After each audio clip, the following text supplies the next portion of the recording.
Hello everyone. चलिए आज हम लोग ये देखेंगे कि फोटोशॉप का जो फर्स्ट लेआउट है, फर्स्ट जो उसका लुक है या उसका जो डैशबोर्ड है वो क्या कैसे काम करेगा नहीं करेगा। ठीक है, तो इसको ओपन कर लेते हैं। मतलब कि सिंपल सा बात है कि हम लोग इंट्रोडक्शन ही देखेंगे। मेरा ख्याल है कि पिछले क्लास में हमने इंस्टॉलेशन दिखा दिया है, तो आप सभी लोग पढ़ ही लिए होंगे।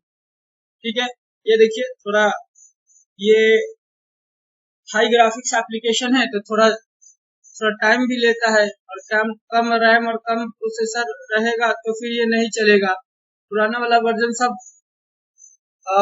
कोर टू डुओ और P4 पर भी चल जाता था प्रोसेसर पर, बट कम से कम इसको डुअल कोर प्रोसेसर चाहिए या i3 चाहिए अच्छा से चलने के लिए। रैम भी चाहिए थोड़ा, 4 GB से थोड़ा चल जाता है 4 GB में, मगर उतने अच्छे से नहीं चलता, तो 8 GB रैम भी जरूरी होता है यहाँ पर। और आप तो है कि SSD आ गया है, तो SSD रहे तो और ज्यादा बेहतरीन है और अच्छा चलेगा। नहीं तो फिर सोचिएगा कि हार्ड डिस्क पर 2 GB रैम पर और 4 प्रोसेसर पर चला ले इस ये 6 को आसानी से, तो वो नहीं चलेगी। चलिए आइए समझते हैं, इस इंटरफेस को देखते हैं कि किधर क्या है नहीं। तो आप सबसे ऊपर में देख रहे हैं कि ये जो है अपना ये मेन्यू है, ठीक है ना। ये सब ऑलरेडी आप लोग जो कुछ भी ऑफिस पैकेज पहले इस पर पढ़े तो उसमें भी आप लोग देख चुके हैं। ठीक है, इन सब चीजों को ये सबसे पहले ऊपर में मेन्यू है। यहाँ पे टाइटल भी दिखता है कि फाइल वगैरह क्या है नहीं है। ठीक है, और ये मिनिमाइज मैक्सिमाइज एंड क्लोज है। और इसको देखिए ये वाला जो चीज है बेसिकली यहाँ पर ये आपका ऑप्शन कहलाता है। ऑप्शन या प्रॉपर्टी विंडो भी कई लोग इसको कई बार बोल देता है, प्रॉपर्टीज की प्रॉपर्टीज बोलता है, क्योंकि जो टूल्स आप सेलेक्ट किए हुए रहेंगे ना उसका यहाँ पर दिखते रहेगा कि क्या करना नहीं करना। यहाँ पर देख रहे हैं सिलेक्शन टूल्स के कुछ यहाँ पर दिख रहे हैं, क्योंकि यहाँ पर देखिए आप सिलेक्शन टूल ऑलरेडी सेलेक्टेड है। ठीक है, तो ये है अपना प्रॉपर्टी विंडो। यहाँ से जो हम चेंज करते जाएंगे ना तो आप देखिए कि ये चेंज होगा, ये वाला देखिए थोड़ा चेंज हुआ, देखिए चेंज हो रहा है। तो जो टूल करेंटली सेलेक्ट रहेगा उससे रिलेटेड ये होगा। ये ऑप्शन कहा जाता है इसको। देखिए कैसे ऑप्शन कहा जाता है मैं दिखा देता हूँ। यहाँ पर जाए कि अगर आप ऑप्शंस को हटा देंगे तो देखिए वो खत्म ही होगा। ठीक है ना, तो वो ऑप्शन ठीक है। प्रॉपर्टी विंडो भी कई लोग इसको बोलते हैं, तो कोई मसला नहीं है इसके अंदर में। इसके बाद इसको देख लीजिए तो ये चेंज होता है ना। ये अपना मूव टूल है। तो अभी बात करेंगे टूल्स वगैरह के बारे में। और ये जो है अपना टूल बॉक्स है, कौन है टूल बॉक्स, ये हो गया अपना ऑप्शन बॉक्स या प्रॉपर्टी बॉक्स, प्रॉपर्टी विंडो जो कहिए। और ये क्या हो गया टूल। और इधर जो हो गया कि छोटे छोटे चीज के लिए रहता है पैन, इसको बोलते हैं साइड पैन बोलते हैं, पैनल भी बोल सकते हैं। इधर जैसे कि लेयर हो गया, कलर्स हो गया, ये सब हो गया। ठीक है, एडजस्टमेंट वगैरह के लिए रहता है। ठीक है, अगर आप इसको यहाँ से हटा देना भी चाहते हैं तो हटा भी सकते हैं। ठीक है, देखिए ये अलग भी हो जाता है। अगर आप क्लोज भी कर देना चाहते हैं तो क्लोज कर सकते हैं। टूल भी यहाँ से हट जाता है। ठीक है, साथ में इसको भी क्लोज कर लीजिए आप, ये भी हट जाता है, इसको भी क्लोज करना है तो कर सकते हैं। ठीक है, तो ये यहाँ से हट गया। अब इसको वापस से हम रखना चाहते हैं तो कैसे रखेंगे, तो फिर यहाँ से ले जाएंगे। ठीक है, और यहाँ पर देखें कि अब इंडिकेशन शुरू होगा किसी न किसी से लेने के। हाँ, अब इसको देखिए छोड़ देंगे ना तो वो बैठ जाएगा जगह। ठीक है, अगर आप इसको यहाँ से हटा देना चाहते तो अब देख लीजिए कि सारा का सारा चीज हट चुका है, यहाँ से कुछ भी नहीं है। तो अब वापस से लाएंगे कैसे इसको, वापस से लाएंगे कैसे, या तो विंडो में चले जाए आप और वन बाय वन सबको टिक करे, टूल्स को ले आए। अब टूल्स जैसे तैसे आ गया फिर जी, अब मुश्किल हुआ थोड़ा सा, अब फिर से इसको हटा लेते हैं।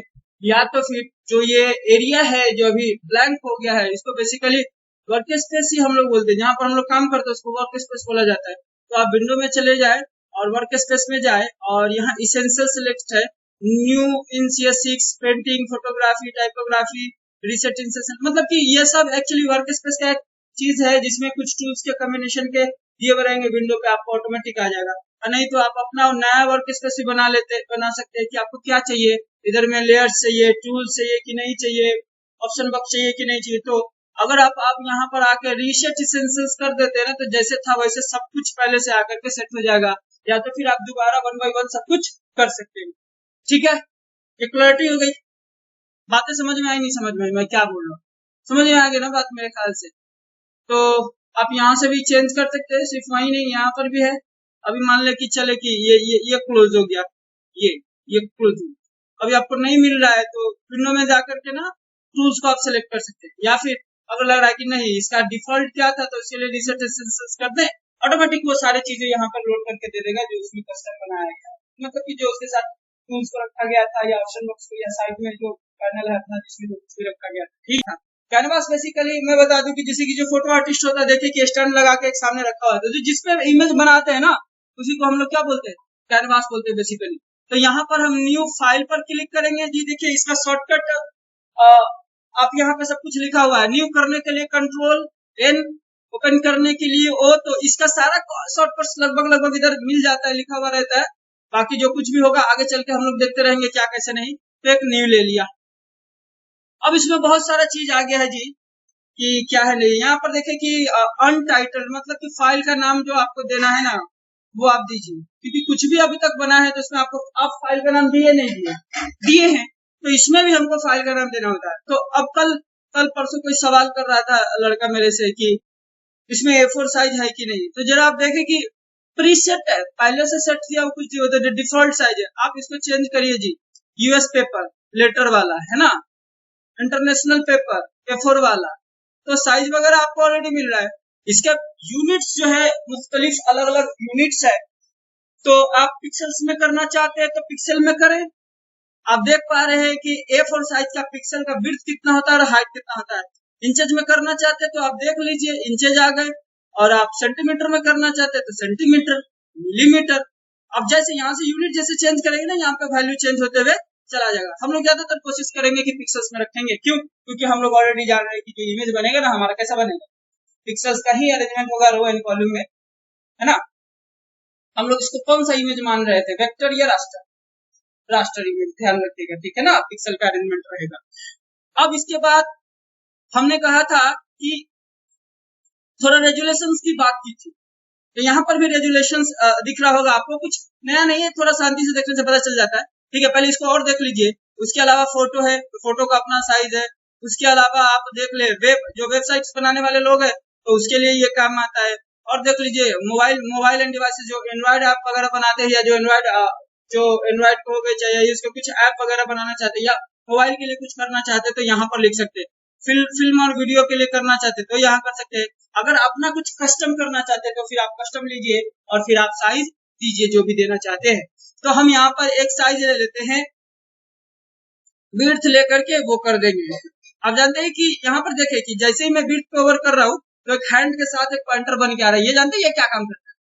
आप मतलब कि लेफ्ट क्लिक करके अगर राइट मूव करेंगे तो देखिए ये घटेगा, और आप इधर करेंगे तो ये बढ़ेगा। ये एक इसका फोटोशॉप का बड़ा अच्छा फीचर है जी, है ना। देखिए बढ़ते जा रहा है ना, बढ़ते जा रहा है, नहीं साइज बढ़ते जा रहा है। मैं जितना खींच रहा हूँ उधर उतना उधर बढ़ रहा है, जितना इधर मैं खींच रहा हूँ उधर बढ़ रहा है, ठीक है। तो मैं अभी फिलहाल लिख ही लेता हूँ, इसको 1000 कर देता हूँ, ठीक है।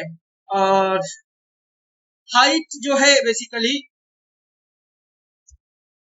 600 रख लेता हूँ। अब देखिए कल मैंने बात कर रहा था कि पिक्सल्स पर इंच, तो आप पिक्सल्स पर इंच रखे, सेंटीमीटर को छोड़ दे। और यहाँ पर 72 यानी कि 72 रेजुलेशन हमने किसके लिए रिकमेंड किया था, है ना, मोबाइल या लैपटॉप में अगर देखना है तो वेब के लिए, तो देखने के लिए। अगर प्रिंटिंग करना है तो 300 रेजुलेशन रखेंगे पर इंच। रेजुलेशन का मतलब क्या था, डॉट्स पर इंच, पीपीआई, डाला है कि नहीं, है ना। तो 1 इंच में कितना पिक्सल, यहाँ पर ऑलरेडी देख रहे पिक्सल पर इंच, है ना, मतलब कि 72 पिक्सल्स पर इंच।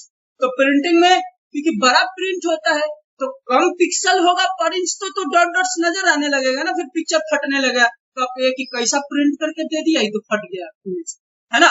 तो ज्यादा डॉट्स रहेगा तो फटने के चांसेस नहीं रहेंगे, मतलब पिक्सल्स नजर फटता उठता थोड़ी है। लोग बोल देते हैं कि फट गया। एक्चुअली होता क्या है कि कोर लेवल पर जाने लगता है, इमेज पिक्सल्स नजर आने लगते हैं, जिस वजह से ऐसा लगने लगता है, ठीक है ना। तो लगता है कि इमेज फट रहा है क्योंकि पिक्सल्स नजर आने लगते हैं, आप क्लोज टू पिक्सल्स चले जाते हैं, ठीक है। अब उसके बाद यहाँ पर भी बहुत सारा देखिए जी, बिट मैप है, ग्रे स्केल है, आरजीबी है, CMY के कलर है। तो फिलहाल हम लोग आरजीबी रखेंगे, बट लैब में प्रिंटिंग के लिए लोग CMY के करता है। ये कलर कॉन्सेप्ट है, इसके बारे में डिस्कशन करेंगे आगे चल के, ठीक है ना। तो अभी फिलहाल इसको आरजीबी रहने दे और ये 8 बिट ही रहने दे। अब यहाँ पर देखे कि बैकग्राउंड कलर है ट्रांसपेरेंट है, तो ये सब चीज क्या है, तो आप व्हाइट बैकग्राउंड रखना चाहते हैं, कोई दूसरा कलर रखना चाहते हैं, या आप ट्रांसपेरेंट करना चाहते हैं, तो फिलहाल हम लोग व्हाइट लेके चलते हैं, ठीक है। और यहाँ पे फाइल का नाम दे देते कुछ भी, है ना, हम लोग लिख देते कि टेस्ट कैनवास, ठीक है ना। ओके कर दिया जी। अब जैसे ही मैं ओके करूंगा तो मेरा ख्याल है कि एक कैनवास इधर लेके आ गई। ये जो उजला वाला पार्ट है ना, बेसिकली इसी को हम लोग क्या बोलेंगे जी, कैनवास बोलेंगे, ठीक है ना। जैसे किसी होता कि मूवी में देखे स्टैंड लगा दिया, एक पेज इस पर चिपकाया हुआ, उस पर प्रिंट कर रहा है, तो उसको कैनवास बोला जाता है। अब देखिए जी, इसको ये ब्लैंक एरिया आ गया है, ठीक है ना।